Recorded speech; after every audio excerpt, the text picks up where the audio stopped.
সেদিন ছিল মিহির 11 দিনের ষষ্ঠী পুজো। আমি সকাল সকাল ফ্রেশ হয়ে রেডি হয়ে চলে গেছিলাম নিচে। আর এই দিন কিন্তু আমি শাড়ি পরে পুজোতে বসিনি। আমার সুবিধার জন্য বাড়ির সবাই আর পুরোহিত মশাই নিচে বলেছিলেন যে নাইটি পরে বসতে পারো। আর এই দুটো নাইটি মা এনেছিল আমার জন্য বানিয়ে। মা এদিকে মিহিকে সামলাচ্ছিল আর আমি পরে নিচ্ছিলাম আলতা। ওদিকে আমার শাশুড়িমা সমস্ত যোগাযন্ত্র করছিল, চাল বাছা, ফল কাটা।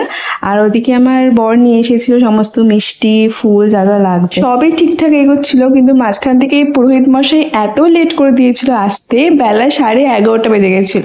আর এখন তো আমি খিদে একদমই সহ্য করতে পারি না, তাই একটু কষ্ট হচ্ছিল। যাই হোক, সবকিছু সুষ্ঠুভাবে মিটলো। তারপর আমরা ফল প্রসাদ সবকিছু খেয়ে নিলাম। সবাই মেয়েটাকে আশীর্বাদ করলো।